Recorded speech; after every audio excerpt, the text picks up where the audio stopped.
নবী পাক বললেন ঠান্ডা মাথায় শোনো আমার সামনে দোস্ত সোনা লক্ষ্মী যারা, নবী বলেন আসসালাতু মিফতাহুল জান্নাহ। একটু হাদিসটা আমার সাথে পড়েন, আসসালাতু মিফতাহুল জান্নাহ। অন্যভাবে বলা হয় মিফতাহুল জান্নাতিস সালাহ, নামাজ হলো বেহেশতের চাবি। কথা বলেন, নামাজ বেহেশতের চাবি, ঠিক কি ঠিক না? নামাজ বেহেশতের চাবি। এক হাদিস এরপরে নবী বলেন ওয়ালিকুল্লি মিফতাহিন আসনান, আর সব চাবিরই নামাজ দাঁত আছে। সব চাবির কি আছে? দাঁত আছে। এই লক্ষ্য করেন, নামাজ হলো বেহেশতের চাবি। নাম রাখলেন নামাজের নাম কি? বেহেশতের চাবি। বেহেশতের চাবি দিয়ে নামাজ দিয়ে, নামাজ হলো বেহেশতের চাবি, জান্নাতের তালা খুলবা। এবার নবী বলেন লিকুল্লি মিফতাহিন আসনান, সব চাবিরই দাঁত আছে। দাঁত ছাড়া কোনোদিন চাবি হয় না। কথা বলেন ঠিক কি ঠিক না? দাঁত ছাড়া চাবি হয় না। যদি তোমার নামাজে দাঁত, নামাজ যদি জান্নাতের চাবি হয়, ও চাবিরও দাঁত আছে। এবার সব চাবির সব দাঁতগুলো কিন্তু সমান নয়, দাঁতের মধ্যেও ছোট বড় আছে না নাই? আমি একটু প্র্যাকটিক্যালে দেখাই, যারা ধারে ধারে কাছে কাছে আছেন তারা দেখেন, আমার কাছে চাবি আছে, দেখা যায় নাকি? দাঁত আছে না নাই? দাঁত কি সব সমান নাকি? দাঁতগুলো সব পিঠে সমান করে যদি তালার মধ্যে ঢুকাইয়া মুড়াই তাহলে তালা খুলবে? কথা বলেন, খুলবে? খুলবে না। এক নম্বরে নামাজ হলো জান্নাতের চাবি, এই চাবির দাঁত লাগবে। নামাজের চাবি, নামাজ জান্নাতের চাবির দাঁত লাগবে। আমার নামাজের দাঁত আছে, কিন্তু আরেকটা সমস্যা আছে। এই চাবি যেদিন তৈরি করা হয়, ডাইসের মধ্যে লোহা স্টিল ঢালিয়ে গালাইয়া ঢেলে দিয়ে তো চাবি তৈরি হয়। ঢালাইয়ের সময় যদি এই চাবির গায়ে 2-3 ফুটা অতিরিক্ত ঢালাই বেশি পড়ে যায়, এখানে 1 ফুটা, ওখানে 1 ফুটা, এখানে 1 ফুটা, 4-5 ফুটা যদি বেশি পড়ে, তাহলে চাবি কি তালার মধ্যে ঢুকবে? কথা বলেন, ঢুকবে?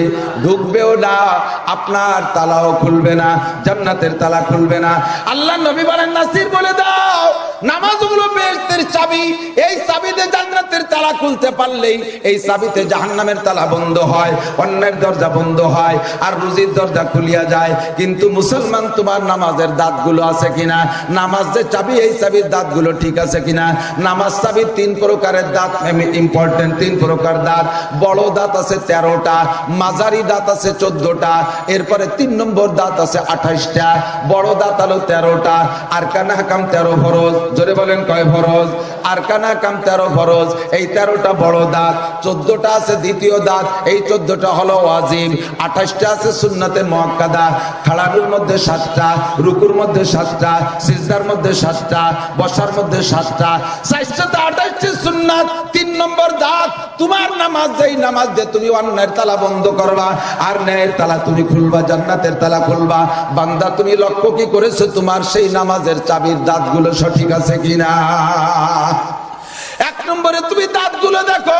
2 নম্বর যে দেখছো যে দাঁতগুলো সব ঠিক আছে, আবার অতিরিক্ত ঢালাই পড়ে গেছে 19টা, অতিরিক্ত ফুটা পড়ে আছে 19টা। নামাজ ভাঙ্গার কারণ 19টা। জোরে বলেন, কয়টা? অতিরিক্ত ফুটা 19টা কি? নামাজ ভাঙ্গার কারণ 19টা। দাঁতগুলো সব ঠিক আছে, কিন্তু আপনার 19টা কারণ ঘুইটে গেছে নামাজের মধ্যে। 1টা ঘটলো নামাজ বাতিল, 2টা ঘটলো নামাজ বাতিল, 3টে ঘটলো নামাজ বাতিল। এই জন্য আগে তোমার নামাজটা সঠিক করো। আল্লাহ নবী বলেন এই নামাজ হলো জান্নাতের চাবি, এর দাঁতগুলো ঠিক করো। এর আগে নবী আরেকটা হাদিস বলেন আত-তুহুরু মিফতাহুস সালাহ, নামাজের আরেকটা বাউন্ডারি আছে, নামাজের একটা বাউন্ডারি আছে, ওর একটা গেট আছে, ওই গেটের একটা তালা আছে। সেই তালা খোলার জন্য একটা চাবি লাগবে, সেই চাবিটার নাম হলো পবিত্রতা। কথা বলেন ঠিক কি ঠিক না? এবার তোমার এই নামাজে এক করে আগে নামাজের তালা খুলবা পবিত্রতা দিয়া, এরপরে নামাজ দিয়ে খুলবা জান্নাতের গেট। ঠিক কি ঠিক না? এই জন্য দোস্ত, আমি আলোচনা শুরু সংক্ষিপ্ত মাথায় মাথায় 2-4টে কথা বলে শেষ করে দেব।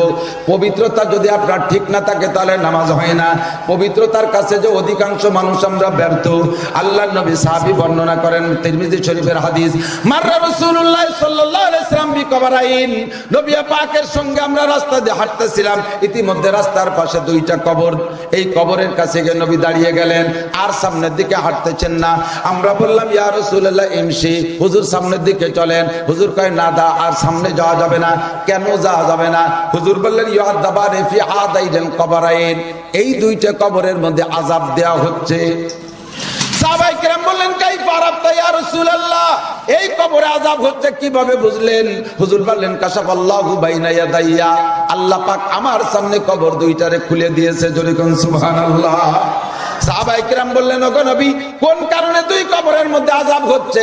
আল্লাহর নবী বললেন, আহাদুহুমা আমশি বিন নামিমা, দুইজনের মধ্যে একজনের দোষ হলো অন্যান্য সব নেক আমল করত, কিন্তু তার মারাত্মক একটা দোষ, ওই লোকটা ছিল চগলখোর।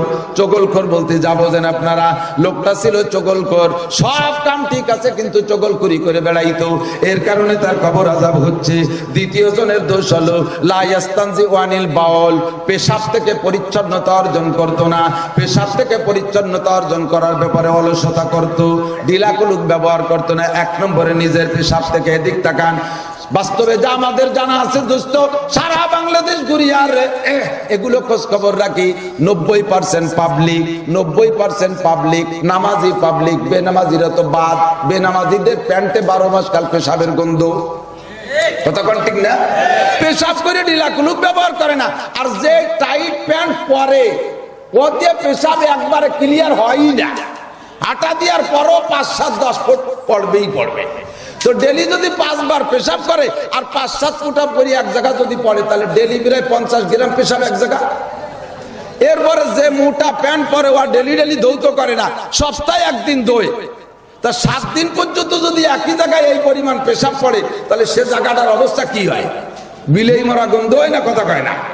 ওর একটা প্যান্ট যদি রুমের মধ্যে ঝুলানো থাকে, রুমে ঢুকাই যায় না, কথা কন না? এরা যে কোনো সময় মসজিদে ডাক দিলে ঢুকতে পারে না, কারণ ওর প্যান্ট নাপাকও জানে।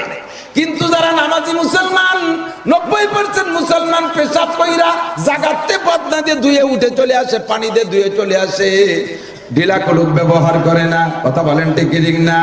আবার এই ঢিলাকুলুকের বিপক্ষে আমাদের ভিতরে আর এক দল বের হয়েছে, 6 পাতার বুখারিওয়ালারা। চেনেন নাকি তাদের জানি না। বুখারি হাদিস ছাড়া তারা মানতে চায় না, আছে না নাই? এদের বুখারির সাইজ হলো 6 পাতা, বগল ভরে বুখারি শরীফ নিয়ে আসে, কথায় কথায় হাদিস কইলে কয় বুখারি শরীফের হাদিস। আমরা যদি হাদিস কই তাহলে ওইটা বুখারির না কইলে বিশ্বাস করে না, মানতে রাজি না। কথা বলেন, আছে না নাই? বুখারির আরবিও পড়তে পারে না, কোরআন শরীফ শুদ্ধ করে পড়তে পারে না, জীবনে কোনোদিন মাদ্রাসায় পড়ে নাই, আরবিতে একটা সিগা শব্দের অর্থ সে আরবি হিসেবে বলতে পারে না। আমরা অনুবাদ করে দিয়েছি সেখান থেকে বের করে বাইসা বাইসা মতানক্কের হাদিসগুলো গুছাইয়া 6 পাতা 8 পাতা দিয়ে একটা বুখারি বানাইয়া বগল ভরে নিয়ে আসছে। ওরা আইসা আপনাদেরকে ভুল বুঝাইতেছে দোস্ত। আইসা বলে পেশাবে ঢিলাকুলুক ব্যবহার করা বুখারির হাদিসে নাই, এমন কথা বলে কি বলে না? বুখারীর হাদিসের ভিতরে পেশাবে ঢিলাকুলুক ব্যবহার কথা নাই, পায়খানায় ঢিলাকুলুক ব্যবহার করার কথা আছে। আরো অনেক অনেক কথা বলে, কয় পেশাবে ঢিলা নিয়ে মানুষের সামনে দিয়ে শরম নাই, লজ্জা নাই, মানুষের মধ্যে দিয়ে হাইটে বেড়ায়, এর চাইতে বেহায়া আর বেশরমই থাকতে পারে না। এ কথা পর্যন্ত তারা বুঝাইতে চেষ্টা করতেছে। কথা বলেন ঠিক ঠিক না? হে মুসলমান, ভালো করে জেনে নাও, পুরুষের পেশাব আর নারীদের পেশাব একরকম নয়। নারীদের পেশাব লাইন ওপেন, পেশাব করলে একবারে ক্লিয়ার হয়ে যায়, পানি দিয়ে ধুয়ে চলে আসলে চলে। আর পুরুষের পেশাব লাইন হলো সরু চিকুন, বসলে এবার আঁকা বাঁকা হয়ে যায়, গোলামোড়া হয়ে যায়, একবারে সম্পূর্ণ পেশাব ক্লিয়ার হয় না। যখন উঠে দাঁড়াইয়া হাঁটা দেয়, এরপরে আঁকা বাঁকা কোনা কানার ভিতরে জাদু 1 ফুট আটকা ছিল, এবার পাইপটা যখন সোজা হয়ে যায়, ওইগুলো ধীরে ধীরে নিচের দিকে আসতে থাকে।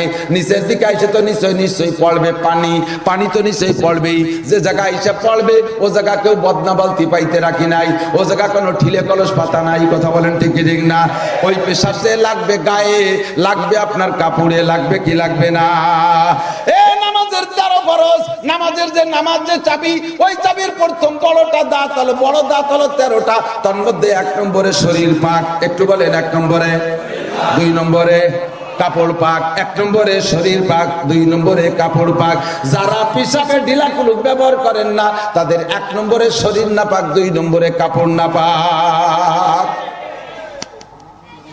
আপনার নামাজের বড় 2টি দাঁত আপনি ভেঙে ফেলাইছেন, এই নামাজ দিয়ে পরে আপনি নামাজ পড়বেন ওযু কইরা, ওই নামাজে আপনার কামের তালা বন্ধ করবে না, আপনার কামের তালা দরজা খুলবে না, জান্নাতের তালা খুলবে না। এই জন্য দোস্ত বলা হয়, যেই নামাজে তোমার বিড়ির আগুন থেকে ফিরাইতে পারে না, ওই নামাজে তোমার জাহান্নামের আগুন থেকে ফিরাইতে পারবে না। যেই নামাজে তোমার ঘুষ খাওয়া থেকে ফিরাইতে পারে না, সুদ খাওয়া থেকে ফিরাইতে পারে না।